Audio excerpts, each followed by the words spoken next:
Welcome to Angel Institute Season 2. I'm author Erica Penrod with my friend Lucy McConnell. This season, we're going to be talking about all things Cupid as we focus on the Cupid division of Angel Institute. Talking about date nights, relationships, and all of the yummy stuff. So sit down, relax, and join us, and let's get started.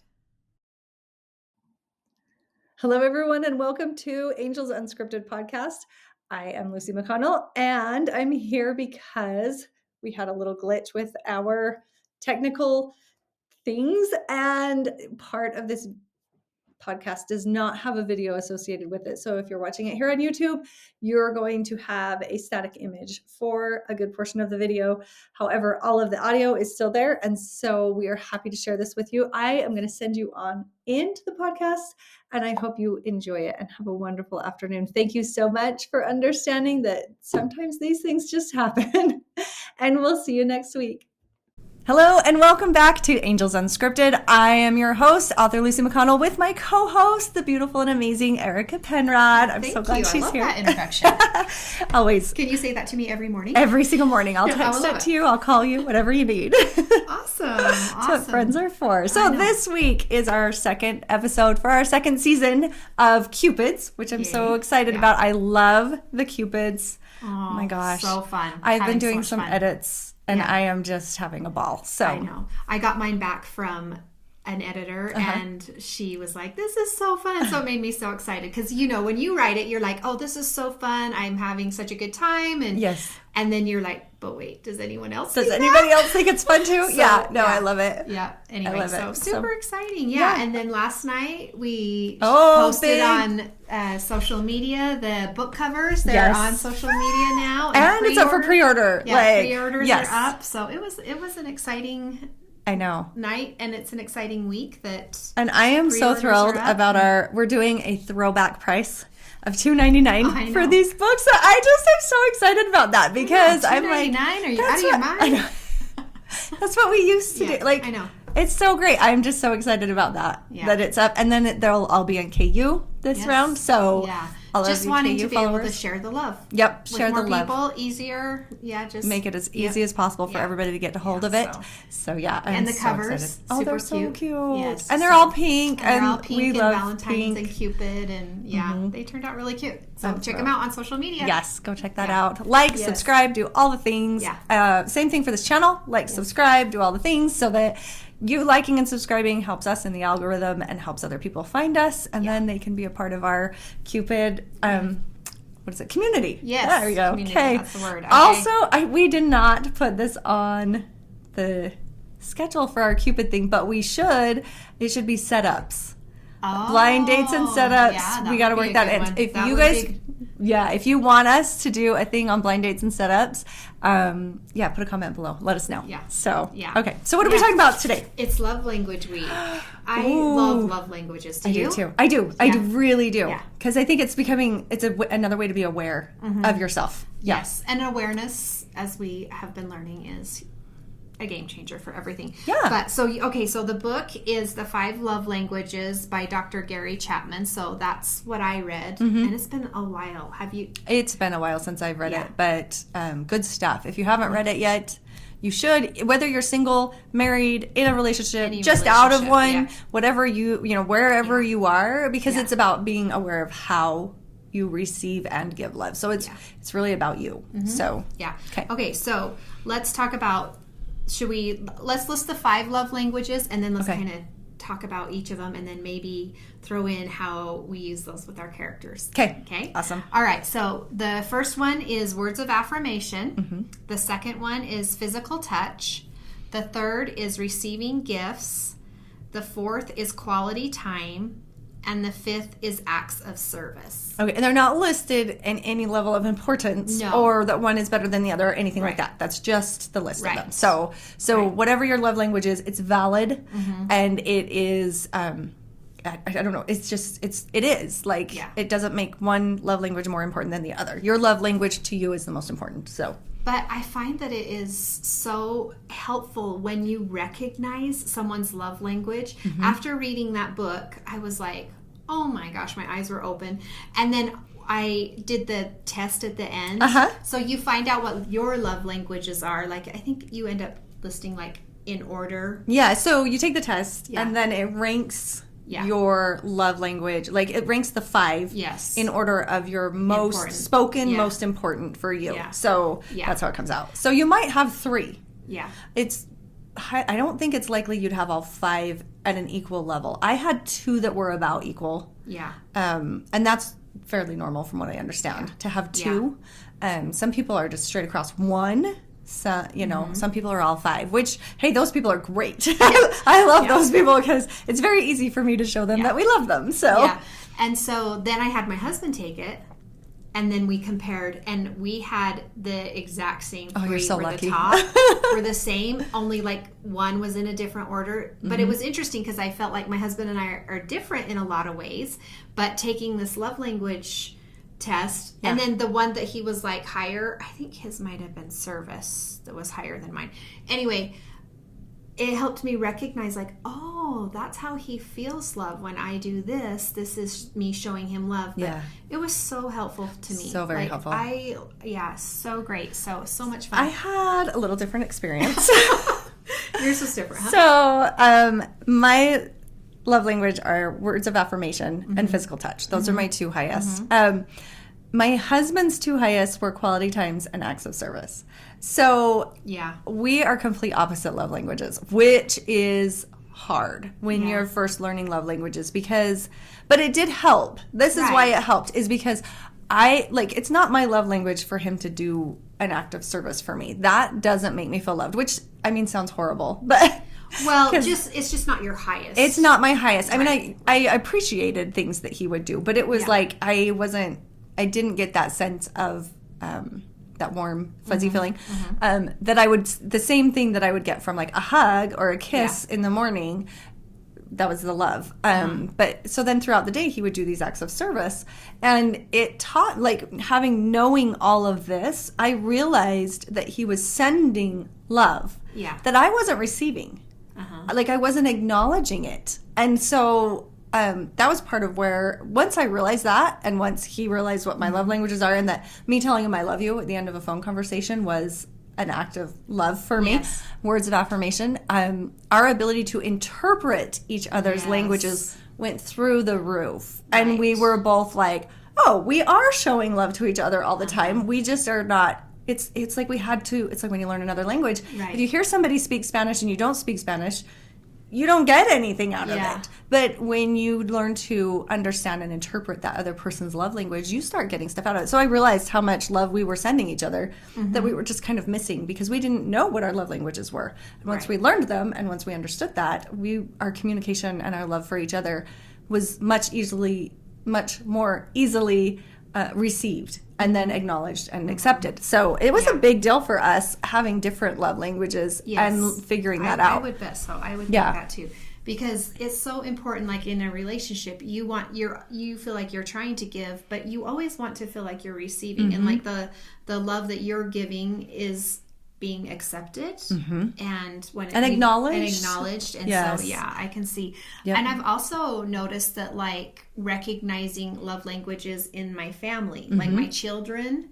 Oh, I had all my kids take the test one time when we were at Disneyland. Standing in line, they have a test for kids. You can get on, just Google love language test for kids, and it'll pop up. And so, I had them all take it at different, as we were standing in line. It was a fun little activity. So, but and so it's fun to see the difference in them, and then also to recognize it and be like, okay, I want to send them some extra love today. So you kind of play on that love language, and whether it's a card, a letter, or go and tidy their room for them, whatever it is. Service, I love that. But I did notice that I can see it in my friends and family and what their love language is. So it's universal. It's not just for a romantic relationship. No. I like to ask friends what theirs are. Like, I have a friend that she does so many amazing, wonderful things for me and my family, just because she's amazing and wonderful in herself. And I had asked her one day what her love language was, and actually it was gifts, which is so far out. I mean, it's not even one of mine and my husband's top. Between us, we've got 4, and it was not one of them. And so, but she's like, I don't care if it's a candy bar that you pick up at the gas station. A gift to me means so very much, and I feel so loved. So for her, I started, like I would take her a little bouquet of flowers, or I would take her something specific as a thank you. And man, she just, it was different. Yeah. Yeah, gifts are a big thing. Gifts are yours. It's not the money or anything. It's just the thought. Somebody thought about you. It's just the thought. So, when they weren't with you, when you weren't in their vision, they had a thought about you and cared. Yeah. Yes. So, I can see that. I love it. Okay, so maybe let's go through each one. Words of affirmation. How to do this. Encourage, affirm, appreciate, empathize, listen actively. Yeah. I am a really active listener. I go, like us, I'll go to conferences and stuff, and I'll sit there and I'll be nodding along, and I'll be like, I am a very active listener. And I think sometimes it freaks people out when they're giving their discussion. But also I've had them afterward be like, thank you so much for paying attention, because it looks, I'm sure you guys have done things in front of people where you look out and they just have that face. I know. And they're listening. It's nice when you can see someone. But I am a very active listener. So, because that's my love language. I think maybe I'll try to be a little more of an active listener. Because even maybe I'm not aware of what my face is doing. But when I'm, it is nice. I have been teaching a lesson or giving a talk or something and look out. And when you see that one person is like, nodding along with you, or tip their head and thinking, or they're kind of smiling. True. So I think I should mention, I got this cute little graphic off of the internet, and it's thank you. You're welcome. It's by fiercemarriage.com. Anyway, they had put the love languages in a little graph. Kind of cute, nice little graph. Yeah, it's really helpful. Anyway, fantastic. So we know how to do this. I love words, because it's I can talk about it all day, but it's just funny to me how easy it comes to me to share love that way. I'll send my kids out the door and I'll be like, have a great day and remember that you're amazing. Yeah. Things like that, just very easily come out. And so if you know somebody who does those kinds of things, they're very sincere. It's not that I'm not sincere, and it's not that I'm trying to make my kids feel like there's something they're not, because my kids are amazing. But for me, it's just, I verbalize those things very easily. So I remember having a conversation with my friends, a group of my girlfriends one time, and we were talking, after we've all been married for a little while, but we were talking about whether you say I love you when you hang up the phone. And I'm like, oh, every time. Every time. And then I had one friend, her husband was like, no, because it's not sincere. It doesn't mean anything. When you just are like, love you, bye. You're not really thinking love you, bye. But to me, even if I know he's in a hurry or, whatever, but the fact that he even throws it in, like, hey, love you, see ya. It means something. It means something to me. So, I think they're still important. Okay, so actions to take: send an unexpected note. Unexpected, I think, is great. Yes. Text or card. Encourage genuinely and often. So we were just talking about that. Yeah. Okay, things to avoid with someone whose love language. Bless you. Hang on, there's going to be one more. Okay, we're good. Shut it down, huh? I know. Okay. So those are actions to take with someone that has a gift of their love language as words of affirmation, but things to avoid. So this is what I thought this was interesting about this graph. Non-constructive criticism, not recognizing or appreciating effort. Yep. That's big. It is big. Yeah.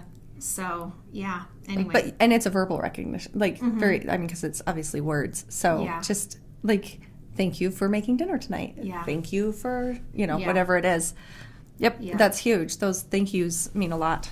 And I think with someone who that feels a lot with words, and when you're working with someone who maybe struggles to get those words out, I find that if I say, I feel this way about this, or when you did this, I felt this, and then that kind of is like, oh, okay. So then they start talking and opens it up. Okay. It makes a lot of sense to me that we're both words, because we write. We use words to, So, I mean, that makes a lot of sense. So if you're an author out there, you're probably going, oh yeah, words. That makes sense to me. Yeah. So.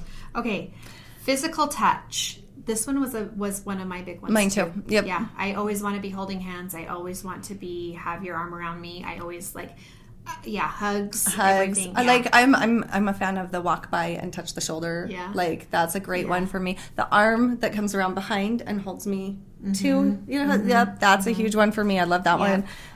Physical touch is big. Yep. So it's how to communicate. Nonverbal, use body language and touch to emphasize love.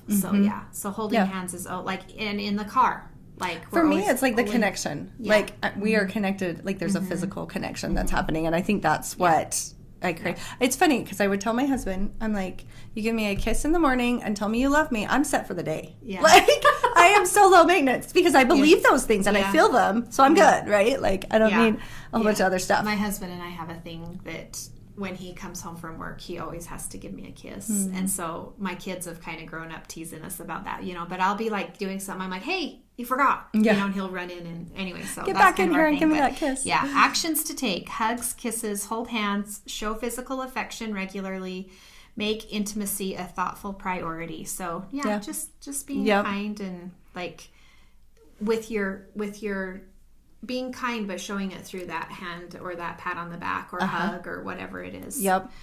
Yeah. Okay. Kids that are this love back scratches. Yeah. They just loved you sit there and you just scratch their back. Kids or like scratch like the back of my boy's head right here. They all just love that. That reminds me of a time that I had one of my teenage sons. I felt like him and I are different in a lot of ways. I think it's probably because we're the most alike. I think we're different, but I think it's because we're most alike. Anyway, I felt like him and I just weren't communicating. He wasn't quick to open up how he was feeling about things, and I read somewhere that said hug him every day, even if he doesn't like reciprocate it. Like just like hold on to him. So I did that, and I was amazed that eventually things started changing. At first he was like, but things changed for us, and it was through and it becomes more touch. dear. Yes. We have a friend who has 4 boys in 4 years, and her husband would come home at the end of the day and she would be just so frazzled with all of these little ones. 4 kids under 5 is a lot, and he would just wrap his arms around her and hold her and count to, I can't remember, it was a high number, it was like 35 if not more, and she'd be like, she's like, at first I'd be like, oh, just because she's so anxious, but then it would just kind of melt. And she's like, sometimes it would be like 10 seconds and I'd be like, okay. And he'd, nope, I got to go the whole time. And he just kept counting, but bless his heart for realizing. For recognizing so that sometimes she needed the touch, but all day long she'd been touched by littles, but it was this, I'm giving to you touch instead of I'm taking from you touch. And so that really helped her get through that time.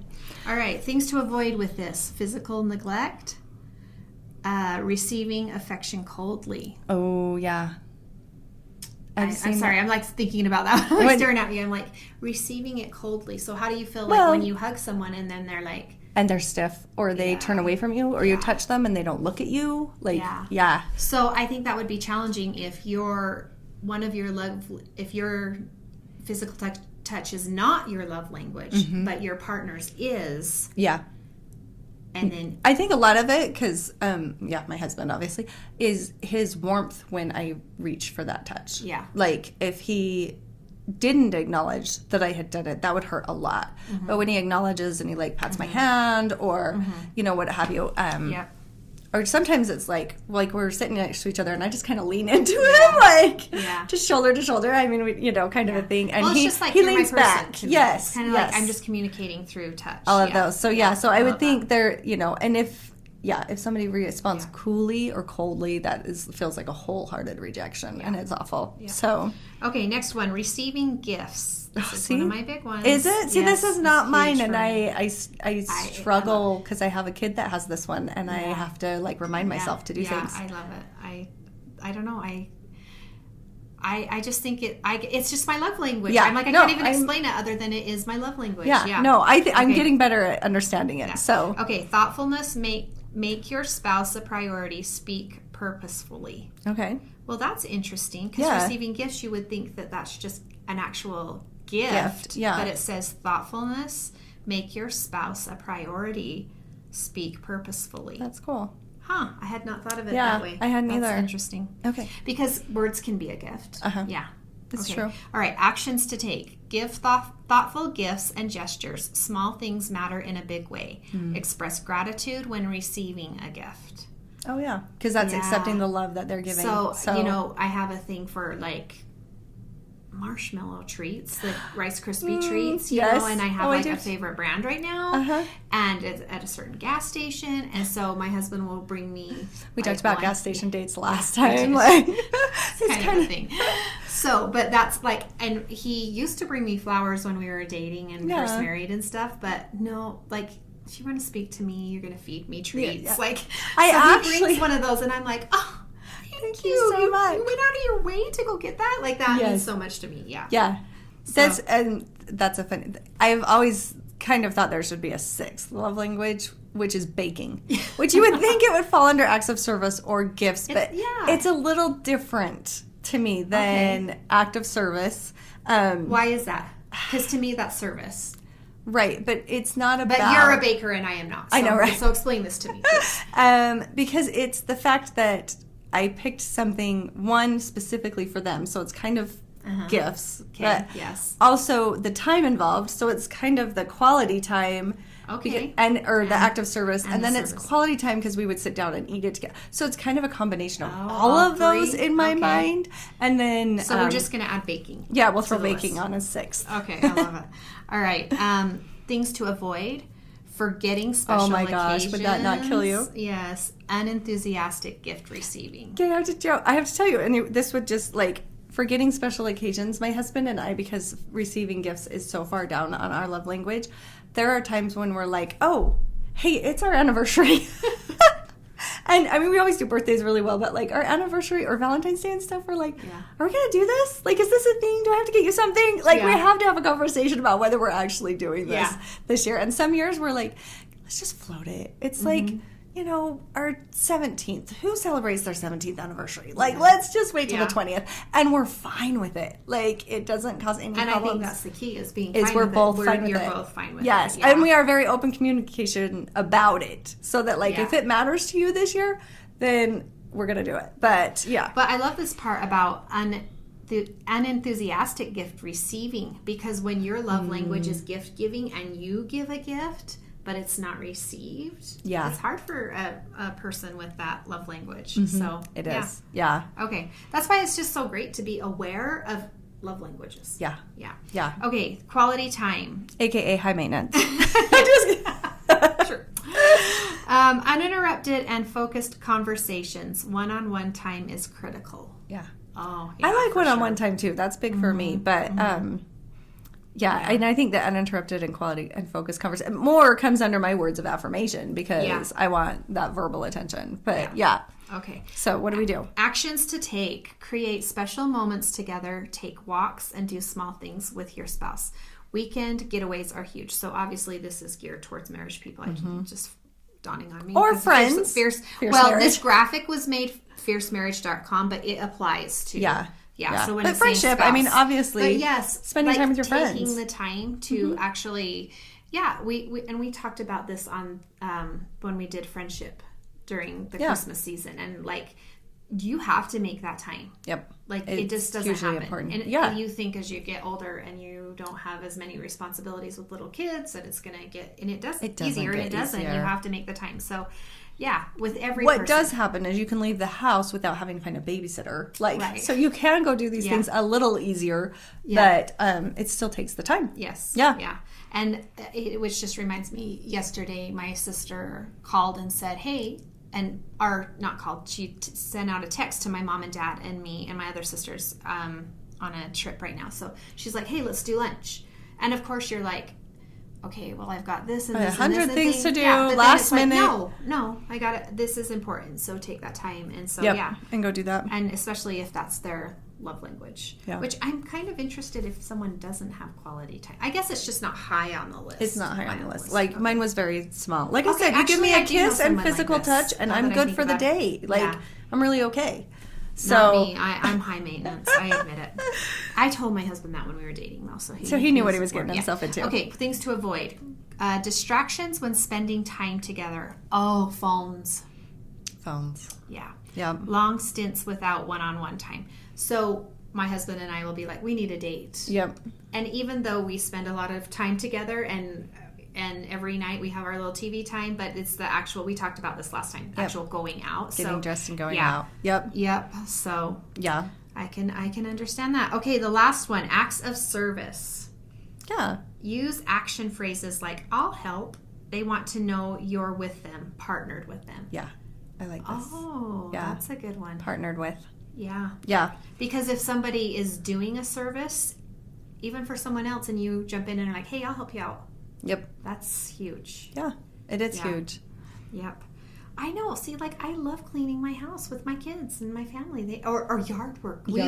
My husband and I, we were always like, when the kids were younger, we'd be like on Saturday, okay, everybody outside, we're doing this. And we're so excited. It sounds so great. And our kids are like, oh, Mom, again. Which is funny, though, because now my son and his wife are both like, we love yard work. I'm like, I know it's something about being outside together, but you're accomplishing something, the service. And anyway, that made me think of that. Yeah. Okay. My husband used to call me when we had littles. He'd call me in the middle of the day. He had a smartphone at this time. And he'd be like, can you look up this phone number for me? And I'm like, I'm like covered in baby throw up and haven't showered. And I'm like, you have a phone. Look it up yourself. Like kind of a thing. But this was his, you call them bids, right? Like they're bidding for attention. Yes. And that was him saying, I need something from you. Right. And even though it's inconvenient kind of a thing. And once I realized that, my answers changed. At first I was just annoyed. But like then it switched to, he needs me to do something so he feels loved. And so that was a change. I got him trained on the cell phone now, so he doesn't call me for stuff like that anymore. But he will call and be like, so can you get this at the store or whatever? And he's just wanting to talk to you. And he wants to talk, but he wants to know he has a partner. Yeah. And that's what he's looking for, is that sense of partnership. And I'm aware of it now, and I do help him out more. But it's one of those, it was just kind of one of those learning things for me. And so I'm sharing it so that if anybody else is like annoyed that your husband's calling you in the middle of the day to do something stupid for him that he can do himself, he is probably looking for that sense of connection and partnership that he's missing. So I kind of felt like sometimes like that being a mom, and also with my own mom, sometimes I'm like, I just needed my mom. I just need my mom. You know, there's just that need in that relationship. Okay, actions to take. Do chores together. See? I know. That was there. Or make them breakfast in bed. Go out of your way to help alleviate their daily workload. Okay. Oh, that's nice. That's a good thing. Yeah. I feel like over the years, my husband and I have recognized that. Like, if I'm working late or what, he's in doing the dishes, changing the laundry. I'm out doing chores in the morning so he can get into the office, you know, things like that. Like we recognize, let's help each other. Okay. My husband every Sunday morning makes a breakfast for the whole family. And so I remember that's you telling us that. So, you know, I see that as his service and his love for all of us is baking or cooking. Coming out of that. Have more in common than I know, right? Or your love language. Or love language. We should retake this test. I'm wondering, because we took it like these years. It's changed and we've kind of melded together a little more. That's a really good idea. That should be a study on that. If you guys know of a study on that, put it down, link to it down below. I'm very curious. Yeah. Okay. Things to avoid with acts of service. Let's see. Making the requests of others a higher priority. Let's see. Making the request of others a higher priority. So putting another person. So like if you had asked me to do something and he had asked me to do something, I put yours over his. So that would cause a problem in our marriage. Yes. Lacking follow through on tasks big and small. Because you said you're going to do it and then you let him down. That I could see being very hurtful for somebody with this love language. Okay. Yeah, I could see that as well. Okay. So taking this love language and applying it to our books and our characters. So I'm going to kind of think about of course I use it with every book, but these Cupid books that are coming out. So Ethan, that's my first book. 2 different people. He's very organized, he's a bookstore owner. He likes things this certain way. She's an artist. She's got paint everywhere. And it's forced proximity is the trope. So they're forced together, but through the love languages, like he recognizes that this about her, and so he does little things that she comes in and she's like, hey, you left a pen out. All of these are like not organized by color anymore. There's this, and he's like, oh, I thought you'd appreciate that. Like, Yeah. So anyway, I love that. yeah, that's how I used a You little use them of in the there? love languages with Ethan, and so that was kind of fun. Uh-huh. That's fun. I think when you're dating, you're speaking all 5 without even trying. Like, because you can't get enough of physically touching each other. You're like, all the things, right? And then you're like, oh, I love you. No, I love you more. No, I love you. So you're saying the words. Yeah. And then you're doing all the cute little, I'm going to buy you a candy bar and I'm going to go teach you this. And then you want to be together as Quality much as time, possible. yes, And then, yes. of course, you're going out of your way to like, oh, yeah, I'll serve you. I'll do something. Like, when you're dating, you're speaking all 5. So I think that's why people get into a marriage and they're like, wait, we don't speak the same languages. Yeah. Because I know that about you. I didn't realize that. Yeah. And so, so I try to put a little, like one of each language in each book. The one that funny enough is I have a hard time writing words of affirmation in a book because words of affirmation mean so much to me that for me, as soon as he says something, I'm like, well, it's over. They're in love now. Yeah. Like, because they've said it. So they're in love. Like so for me doing and I've read other books where the characters spend the whole time like, I feel like this is right. Don't you just feel like this is right between us? And then he's like, yes, I feel like, and it's all words of affirmation. And I'm like, oh my gosh, I feel like I'm like drowning, like fire hose of love because they're saying all these things. So it's funny that my hardest one to write is my biggest love language. Yeah. So, so I always hold back the I love yous until at like a pivotal moment in the story because that's, I mean, the words of affirmation is kind of the big deal. Like it's, the stolen touches and those kind of and the kisses and build up everything, but it's that words of affirmation. Yes. Which kind of goes with like this whole Cupid thing, like for them to earn their wings and get their quiver of arrows. So they're a little bit different than the guardian angels. Yes. They're going after 2 things, and their deadline is a little different too. It was the Christmas bells for the guardian angels, but these guys have to have a commitment. Yes. By the end of February. So I found that a little challenging. Yes. Because it's like, it wasn't like I could, like they get together, they kiss, oh, I love you. It had to go beyond that a little bit. And so be that the was commitment what was fun level. about the Cupids. Yeah. And seeing, or finding ways and for the Cupid to help take it to that next level. So yeah, where it becomes the commitment and they realize, because Cupids are supposed to help you find your soulmate. Yes, that's their job. Did we talk about what soulmates were? I don't know if we did. We should give our definition of a soulmate because it's a little bit different than, I mean, you should just tell them what we're. Well, your soulmate is the person who helps you become the best version of you. Yeah. Like God gives you a person that is going to help you grow to be the best person you can possibly be while here on earth. Yeah. And so it's funny because that puts a little bit different spin on it. You think like, oh, this person's perfect for me. If he's perfect for you, he's going to annoy you and challenge you. He's going to make push you to have be to better. Ask for forgiveness. He's going to like, so it's kind of a different spin. So as you're writing these characters, thinking like, if this is this person's soulmate, why? Yeah. Like, and that's what our Cupid has to figure out. But in a fun, oh yeah, so fun. Way. Like they're lighthearted and fun, but and fun. But that's what the Cupid is like, because they're told, here's these 2 people, they are soulmates, and that is a little different than the guardian angels. The guardian angel was given their one assignment or their assignment. These guys are the Cupids are given their assignment, but they're also told who the soulmate is, and so they've got to look and be like, okay, these 2 are meant to be together, and why? So, and that's the whole purpose of their mission is to bring those 2 souls together. And so, which is different than the guardian angel, which was to help them heal from something or to help them become something better. It's super fun. I love it, and I love the idea of becoming your best self through this union of people. So cool. Okay, so super fun. That was a super fun. All right. Conversation. I love that. I love things about you. I know. Well, and it's like, I'm like, wait, I'm gonna go home. I gotta add this in. I gotta add this in about love languages. So lots of fun. Yeah. So. Well, and I'm excited. I'm seriously gonna go retake this test and see what's changed over the years because well, and honestly, if you. And not just because my husband speaks another love language, but like if you grow as a person in your ability to love others, and express that love, then I would think Yeah. I would hope it would change over time, that you would become more fluent in the other languages as well. Yeah. Like, isn't that becoming more like Christ? Yeah. Because he speaks them all perfectly, right? And so as we try and strive to interpret and learn to speak all of these love languages, we're becoming more like him. Yeah. So Awesome.